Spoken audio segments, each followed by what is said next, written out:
குடும்பத்தினரை சந்திச்சீங்க, மாலை அணிவித்தீர்கள். எப்படி இந்த சம்பவத்தை நீங்க பாக்குறீங்கன்னா? இன்னைக்கு மின்சாரத்துறையோட அலட்சியத்தால இந்த ஒரு உயிர் பலி நடந்தது. இதை வந்து நம்ம ஒரு விபத்துன்னு பார்க்க முடியாது. ஏன்னா இது வந்து நம்முடைய நிர்வாக குறைதான், இது கவனக்குறைவு. ஏன்னா இங்கே இந்த மாதிரி இது அருந்து இருக்குது இந்த மழை நேரத்தில் அப்படின்னு மணிகண்டன் ஒரு தம்பி வந்து மின்னகத்துக்கு வந்து 2 முறை அழைச்சி பேசியிருக்கிறாரு, புகார் அளிச்சிருக்கிறாரு. அதுக்கப்புறமா அவங்க நாங்கள் நடவடிக்கை எடுக்கல, அவங்க தான் வந்து எடுப்பாங்க, இவங்க தான் வந்து எடுப்பாங்கன்னு சொல்லி அதுலேயே 2 நாள் காலம் கடத்திருக்காங்க. உரிய நேரத்தில் அதை கவனம் எடுத்திருந்தா இந்த உயிரை நம்ம வந்து இழந்திருக்க வேண்டிய நிலைமை வந்திருக்காங்க. அதனால இதை விபத்தாக பார்க்க முடியாது. போயிட்டு இருக்கும்போது திடீர்னு அருந்து விழுந்துருச்சு மேலே அப்படின்னா அது விழுந்து கிடக்குது, நீங்கள் கவனம் பண்ணுங்க, அதை அப்புறப்படுத்துங்க அப்படின்னா அதில் அவங்க சொல்கிறாங்க பாருங்கள், இறந்துட்டாங்கன்னு சொல்லி 1/2 மணி நேரத்துக்கு அப்புறம் தான் அணைக்கவே செஞ்சுருக்காங்க. அப்படின்னா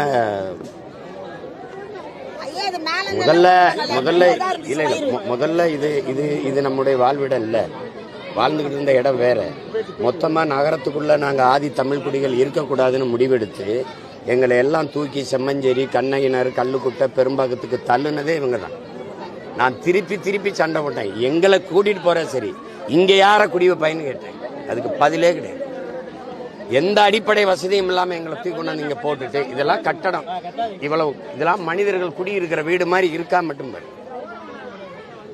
எல்லா வீடுகளையும் மின் இணைப்பு எப்படி தொங்குது பாருங்க, தள்ளுங்க பாருங்க. நீ இதில் எப்படி இது பாதுகாப்பாக இருக்கும்? இவ்வளவு குழந்தைகளை வச்சுட்டு இப்ப இறந்து போயிட்டாங்க.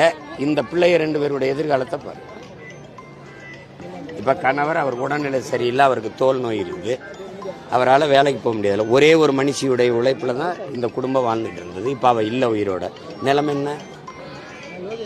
நீங்க எப்படி இந்த சமூகத்தை பாக்குறீங்க? சாலை ஓரத்துல மலங்கழிக்கிறவனை விட அந்த மலத்தை அள்ளி சுப்புறப்படுத்துறவனை துப்புரப்படுத்துறான்ல, தூய்மைப்படுத்துறான்ல, அவனை அசிங்கமா நினைக்கிற சமூகம் அது. குப்பையை போடுறவனை விட்டுட்டு குப்பையை அள்ளி சுத்தப்படுத்துறவனை குப்பைக்காரன்னு கேவலமா பாக்குற சமூகம் இது. இதுகிட்ட போய் என்ன நீங்க நீதி கேட்பீங்க?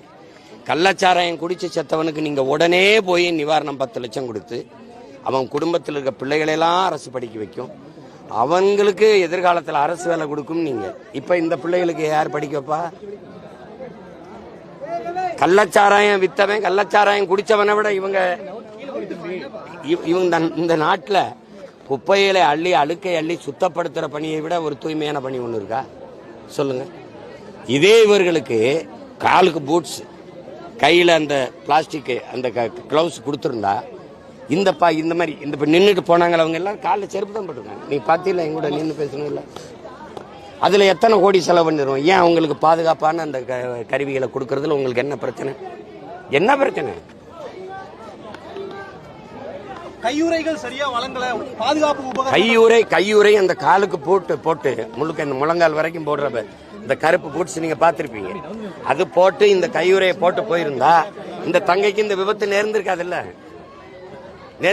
கம்பியா அருந்து விழுந்தாலும் அவளை இந்த மின்சாரம் தாக்கி அழிச்சிருக்காதுல்ல, கொண்டிருக்காதுல்ல. ஆனா காம்பன்சேஷன் ஒரு 20 லட்சம் ரூபாய் கொடுத்திருக்காங்க, அது போதுமானதுன்னு நினைக்கிறீங்களா? 20 லட்சம் ரூபாய் அவ இளம் வயதிலே இறந்திருக்கா. அவ வாழ்நாள் முழுக்க பயணம் செஞ்சா 85 லட்சம் சம்பாதிப்பா. 85 லட்சம் சம்பாதிப்பா. நீ 20 லட்சத்தை கொடுத்து என்ன பண்ணும்? இவன் எதிர்காலத்துக்கு யார் பொறுப்பு இருக்கிறது? யார் பொறுப்பு இருக்கு? இது வந்து தூய்மை பணியாளர்களோட எந்த ஒரு கோரிக்கையுமே இந்த அரசு நிறைவேற்றல சார். அதை பத்தி என்ன நினைக்கிறீங்க? ஏற்காது. நீங்க இந்த கோபத்தை எல்லாம் நீங்க வந்து அப்படியே நீர்க்கடிச்சிருக்கீங்க. இப்ப நீங்க இப்படி பாருங்க, ஒரு நாட்டின் தூய்மை பணிங்கிறது ரொம்ப அடிப்படை. வார்த்தையில நீங்க சுகாதாரமான நாடுங்கிறீங்க, சுகாதாரத்துறை வைக்கிறீங்க. நாடே கிளீன் இந்தியாவுக்கு பல ஆயிரம் கோடியை கொட்டுது. கிளீனை யார் பண்றா? இவன் தான் பண்ணணும். அப்ப இவனை வந்து நீ என்ன அலட்சியப்படுத்துற? நீ இந்த குப்பையல்ற தொழிலாளர்களுக்கான அந்த துப்புரவு பணியாளனை கூட நீ தனியாருக்கு ஒப்படைக்கிறேன்னா, இப்ப நான் ராம்கின்னு ஒரு நிறுவனம் நான் எடுத்திருக்கேன். இவர்களை எல்லாம் ஒப்பந்தத்தில் எடுத்து இந்த நாட்டை, தமிழ்நாட்டின் தலைநகர் சென்னையை சுத்தமா வச்சு கொடுக்கணும்னு நான் எந்த கோயிலுக்கு வேண்டிக்கிட்டேன்னா, இப்ப வேலை செய்யற இவருக்கு சம்பளம் யார் கொடுப்பான்னா இந்த முதலாளிக்கு சம்பளம் யார் கொடுப்பான்னா அரசு. 2270 கோடி மாசத்துக்கு கொடுக்குது அவனுக்கு. அவன் மொத்தமாவே மொத்தமாவே நிரந்தரப்படுத்திய 30,000 ஒரு மாசத்துக்கு எங்க பிள்ளைகளுக்கு கொடுத்தாலே 70 கோடி கிட்ட செலவாகுது. மீதி 200 கோடி எவனுக்கு போகுது? நான் கேட்கறதுக்கு பதில் சொல்லுங்க. யாருக்கு போகுது? 10 மாசத்துக்கு 2700 கோடி டெண்டர். 2700 கோடிக்கு நீ குப்பை அள்ளுற. உங்களால நம்ப முடியுது பாருங்க. ஒரு கிலோ குப்பையை கூட்டி அள்ளுறதுக்கு 12 ரூபா செலவு பண்றேங்குது. 12 ரூபா செலவு பண்றேங்குது அரசு. 12 ரூபாயா ஒரு கிலோ குப்பை அல்ல தம்பி. இதெல்லாம் என்ன கொடுமை பாருங்க. எப்படி வைக்குது பாருங்க. கார்பரேஷன் கழிவறையை கழுவுறதுக்கு 350 ரூபா போடுது. ஊரு கழிவறையை கழுவுறதுக்கு 350 ரூபா. தெண்டத்துக்கு போட்டு காசை போட்டு எடுத்து கொள்ளையடிச்சு சுரண்டி இந்த குப்பை எழுறவனை வச்சுக்க மாட்டேன், வாத்தியாரை வச்சுக்கிற மாட்டேன், போக்குவரத்து தொழிலாளியே வச்சுக்க, எல்லாத்தையும் கொடுத்துருவேன். நீ என்ன பண்ணுவ? சாராயங்காய்ச்சி விற்ப, சாராயங்காய்ச்சி ஊற்றி கொடுக்குறவன அரசு வேலையாக வச்சுப்பேன். வேற இந்த வேலையை ஏன் நீ அரசு வேலை எல்லாமே தனியாருக்கு கொடுத்த பதில் வச்சிருக்கியா? எல்லாத்தையுமே உன்னால நிர்வகிக்க முடியாதுன்னு தனியார்ட்ட கொடுத்து கல்வி, மருத்துவம், போக்குவரத்து, மின் உற்பத்தி, விநியோகம், குடிநீர் விநியோகம், சாலை ஓடுதல், பராமரித்தல் எல்லாத்தையுமே நீ தனியாருக்கு கொடுத்துட்டீங்கன்னா இந்த குப்பையல்ற தூய்மைப்படுத்துற தூய்மை பணியாளர் எல்லாம் எந்த வேலையை நீ செய்வ? எதுக்கு ஒரு அரசு இதுக்கு வெக்கம் மயிர் இல்லாம பல லட்சம் கோடியை கொட்டி தேர்தல், அதுக்கு ஒரு முதல்வர், அதுக்கு பல அமைச்சர், எதுக்கு சொல்லு? எந்த வேலையை நீ செய்வ?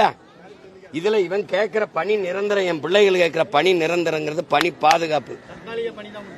இந்த பாருங்க, தாழ்த்தப்பட்ட மக்கள் தான் இந்த பணியை செய்யறாங்கன்னு நினைக்கல. அரசு வேலைன்னு கொடுத்தா யாரும் அள்ளுவான். நான் உங்ககிட்ட கேட்கிறேன், இந்த முடிதிருத்துற பணி இருக்குல்ல, இன்னைக்கு எங்க மருத்துவர் குலம் செஞ்சுக்கிட்டு இருந்துச்சு, அவங்க தான் செய்யறாங்கன்னு நீங்க நினைக்கிறீங்களா? இன்னைக்கு என்னோட வா, எல்லா பயிலும் முழுக்க இந்த சலூன் கடைன்னு வச்சிருக்கிறவங்க வட இந்தியா வச்சிருக்கான். புரியுதா? இந்த சலவை தொழிலாளி இருக்கான்ல, நான் போட்டிருக்க சட்டை இருக்குல்ல, இது மொத்தமா இந்த சட்டை 1500 ரூபா. ஒரு தடவை தேய்ச்சி தர 25 ரூபா. 10 தடவை தேய்ச்சா சட்டை காசை விட அதிகமா இருக்கு. தேய்க்கிறவன் யாரு தெரியுமா? எங்கால் கிடையாது, வேற ஆளு. நீ வந்து வருவாய் எங்க இருக்கோ, வேலை இல்ல, வேலைன்னா எந்த வேலைக்கும் வந்து செய்வான். இப்ப நான் வந்துட்டேன், இந்த தனியார் ஒப்பந்தத்தை தூக்கிட்டேன், அரசு பணின்ட்டேன்னா என் பிள்ளை படிச்சவன் எல்லாரும் என்ன நான் போட்டு கொடுத்துருவேன், கிளவுஸ் கொடுத்துருவேன், உயர்ந்த வாகனம் கொடுத்துருவேன். இப்படி இந்த கேவலமானது இல்லை. ஏன் நீ உலக நாடு எல்லாம் போறீல, அந்நிய முதலீடு இருக்கு. சிங்கப்பூர் போனேன், சிங்கப்பூர் இப்படித்தான் குப்பை அள்ளுதா? அதை பார்க்கறதா? அதை பார்க்கணும்ல. பிரிட்டன் இப்படித்தான் பண்ணுதா? அரபு நாடுகள்லாம் இப்படித்தான் குப்பை இருக்குதா? அப்ப நீங்க இதுல எந்த கேள்விக்கு பதில் இருக்கு? பணி நிரந்தரம் வேணாம்னு சொல்றது. பகுதி நேர ஆசிரியர்கள் பணி நிரந்தரம் கேட்கிறான், அதுவும் வேணாமா? செவிலியர் கொரோனா நேரத்தில் தேவதைகளா தெரிஞ்ச செவிலியர் கேட்கிறாங்க, எங்களுக்கு பணி நிரந்தரம் பண்ணணும், அது வேணாமா? அரசு மருத்துவர்கள், போக்குவரத்து தொழிலாளர்கள் எல்லாம் பணி நிரந்தரம் கேட்கிறான், வேணுமா வேணாமா? அந்த 6 புதிய திட்டங்களுமே புதிய திட்டம் இல்ல, அது மத்திய மாநிலத்தோட பழைய திட்டங்கள் தான் அப்படின்னு ஒரு பேச்சு இருக்கு. அதை பத்தி சொல்லுங்க தங்கச்சி. நான் ஒன்னு இருங்க, கொஞ்சம் இருங்க. காலையில உணவு ஓடுறேங்கிற, எங்களை சோத்துக்கு சேர்த்த கூட்டம்னே நினைச்சுக்க. நீ வேலை கொடு, சம்பளம் கொடு, நாங்க சாப்பிட்டுக்கிறோம். நீ என்ன காலையில வா சோறு போடுறேன்னு? முதலாளிக்கு நான் போய் வேலை செய்வேன், சோறு கவர்மெண்ட் காசுல நீ போடுவியா? சொல்லு, எப்படி இருக்கு? மருத்துவ காப்பீடு 2 லட்சம் அரசு கொடுக்கும், இறந்தா 10 லட்சம் அரசு கொடுக்கும். என் உழைப்ப முதலாளி சுரண்டி அவன் சம்பாரிச்சுட்டு போவான். என்ன இது? எந்த வழியில நியாயம் சொல்லுங்க? எந்த வழியில நியாயம்? இந்த காசுகளை வச்சு எனக்கு பணி நிரந்தரம் பண்ணி விட்டுரு, அவ்வளவுதானே. ஏன் நீ பண்ண மாட்டேன்னா, ஓய்வு பெறும்போது எனக்கு ஓய்வூதியம் கொடுக்கணும், ஊக்கத்தொகை கொடுக்கணும், எனக்கு நிலுவைத் தொகையை கொடுக்கணும். அதுக்கு வந்துட்ட காசு இல்லை. ஏன்னா 10 லட்சம் கோடி கடனை வாங்கி நீயே கடன்கார பயலாம் இருக்க. அப்ப நீ இவங்களை இதை செய்ய மாட்ட. இப்ப நான் ஒப்பந்த கூலி, இவர் எனக்கு நிரந்தரமாக்குன்னு போறான்னா இவனை தூக்கிட்டு வேலை இல்லாம இருக்கவே எனக்கு வேலை கொடுன்னு இவனை சேர்த்துக்குவேன். இவன் போறான்னா இவனை தள்ளிட்டு இவனை கூப்பிடுவேன். இதுக்கு தான் ஒப்பந்த கூலிகளா எங்களை வச்சுக்கிறேன். இப்ப இது எந்த மாதிரியான அணுகுமுறைங்கிறத, இது நிர்வாக திறமை உள்ள ஒரு அரசின் வேலை இது இல்ல. கடந்த மாதம் ஒரு தூய்மை பணியாளர் நீங்க இருங்க, நீங்களே சோசியலிச கியூபாவை காப்போம்னு ஒரு மாநாடு போடுறீங்க. சோசியலிச கியூபாவில் இப்படித்தான் எல்லாம் தனியாருக்கு கொடுக்கப்பட்டிருக்கான்னு நான் கேட்டா அதுக்கு பதில் இருக்கா? கல்வி, மருத்துவம், போக்குவரத்து எல்லாத்தையும் அரசு தானே வச்சிருக்கு. நீ ஏன் எல்லாத்தையும் தனியார் கொடுத்த? எதுக்கு தனியார்? கண்ணகி நகர்ல இன்னமும் பல இடங்கள்ல மின்சார கேபிள்கள்லாம் தொங்கிட்டு இருக்கு, மக்கள் அச்சத்தோட இருக்கிறாங்க. எங்களுக்கு அவங்கள பொறுத்த வரைக்கும் நாங்க ஒரு உயிரே இல்லையே. உயிரா நினைச்சிருந்தா, உயிரா இருந்தா நான் முதல்ல வாழ்ற இடத்துல என்னை விட்டுருப்பான்ல. என்னை தூக்கிட்டு வந்து தெருவில் போட்டு எனக்கு என்ன, சென்னையில முதன்மையான நகரங்களே கழிவு நீர் மழை நீர் வழிந்து உடக்காவா இல்ல, எனக்கு என்ன இருக்கும்? அங்கேயே மின்கசிவு ஏற்படுது, எதுவுமே இல்ல. உலகத்துல மக்களின் உயிர் மீது அக்கறை கொண்ட ஒரு அதிகாரம் இருந்தால் அது கவலைப்படும். மழை நேரம் வருது, பருவம் மாறுது, அப்ப சரி பண்ணணும். எங்கெங்க மின் இணைப்பு சரியா இல்லை, எங்கெங்க மின்கசிவு ஏற்படு பார்த்து சரி பண்ணணும். அதை பத்தி கவலைப்படாத அரசுகிட்ட நீங்க போய் அந்த அதிகாரத்தை நிறுவிட்டு இப்ப போய் கோவப்பட்டு என்ன பண்றது? ஒரு உயிர் போனா கோவப்படுறோம், கத்துறோம். யாராவது செத்து உங்களுக்கு உணர்வு கொடுக்கணும், உங்களுக்கு புரிய வைக்கணும்னா எத்தனை பேர் சாகுறது சொல்லுங்க நீங்களே.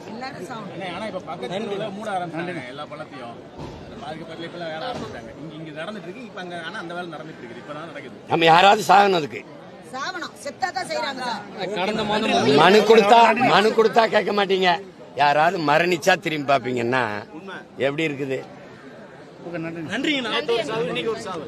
ஆனா இப்ப 20 லட்சம் கொடுத்துட்டாங்க. இவங்களோட இந்த 2 பிள்ளைங்களோட நிலைமை என்னவான வருங்க? அதாவது நீங்க சாராயம் குடிச்சு செத்தவனுக்கு வந்து அறிவிச்சது போல இந்த பிள்ளைகளின் கல்விக்கான எதிர்காலத்தை, கல்வி செலவு, அவர்களுக்கான பணி உறுதி, எதிர்கால பாதுகாப்பான வாழ்வுக்கு அரசு உறுதி இருக்கு. அது ரொம்ப முக்கியம். நான் சொன்ன மாதிரி 85 லட்சம் அவ ஒரு ஓய்வு பெற வரைக்கும், இன்னும் பேச்சு இளம் வயது, இன்னும் ஒரு 20-30 வயசு வேலை செஞ்சா கூட 85 லட்சம், 1 கோடி சம்பாதிப்பான். அந்த இழத்தொகையை இந்த பிள்ளைகளின் பாதுகாப்பு தொகையா வச்சு அவங்களை பாதுகாக்கணும். அதுதான் இல்லை. அரசு பிள்ளைன்னா நாங்க கைவிட போறதில்ல. நாங்க இங்கே பல ஆயிரக்கணக்கான உடன் பிறந்தவர்கள் இருக்கோம். அந்த பிள்ளைகளை நாங்க படிக்க வச்சு பாதுகாத்துருவோம். அதனால அரசின் பொறுப்புன்னு ஒண்ணு இருக்குல்ல, அது செய்யணும். அடிக்கடி ஏரியா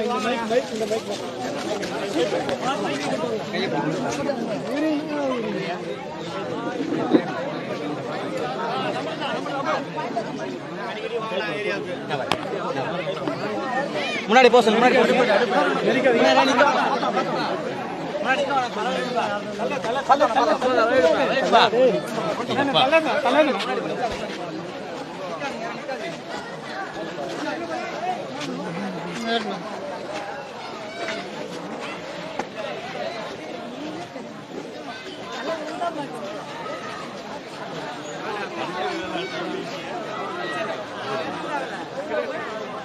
வீட்டுக்காருக்கு உடம்பு முடியாம அவர் வேலைக்கு போக மாட்டாரு, எதுவும் சார் குடும்பம் பாக்குது, வேற யாரும் இல்ல சார். நான் தயவுசெய்து அந்த பையனுக்கு யாராவது ஒரு ஹெல்ப் பண்ணுவோம் சொன்னாரு. நான் செய்யணும். சரி சார், தேங்க்யூ.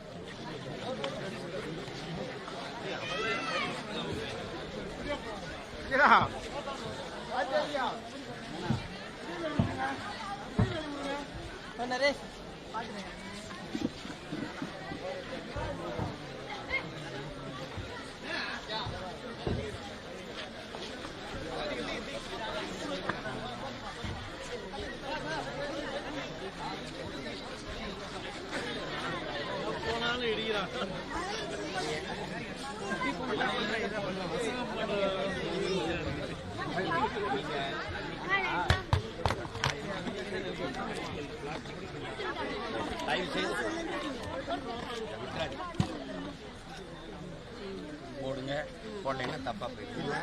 எங்க மின்கட்சி இருக்கும், எங்க இது இருக்குன்னு உங்களுக்கு தெரியாது. தண்ணிக்குள்ள தானே போறோம், சகதிக்குள்ள தானே போனீங்கன்னா கவனம்லாம் போயிருக்கும். அந்த தங்கச்சி போட்டிருந்தாங்கன்னா இந்த பாதிப்பு வந்துருக்காது. அவ போடாம போனதுனாலதான் இது தெரியும்.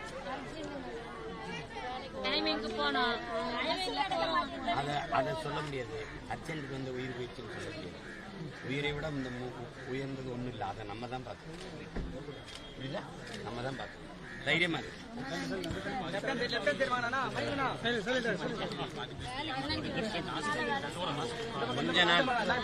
கொஞ்ச நாள் வந்தா தனியார் ஒப்பந்தத்தை நீக்கிட்டு நம்ம மறுபடியும் அரசு பணியா மாற்றணும். நீங்க தைரியமா இருங்க.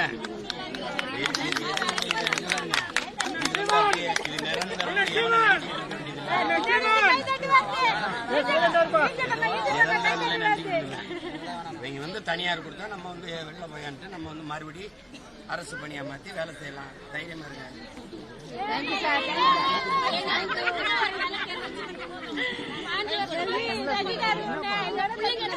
எங்க தலையெழுத்து இப்படியே போயிடுச்சு. எங்க பிள்ளைங்க தலையெழுத்தாவது கொஞ்சம் மேல வரணும்.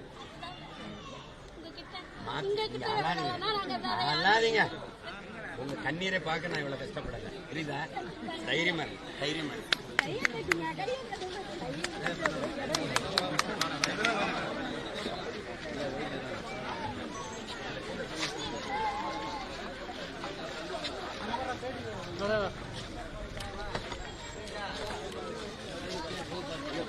எனக்கு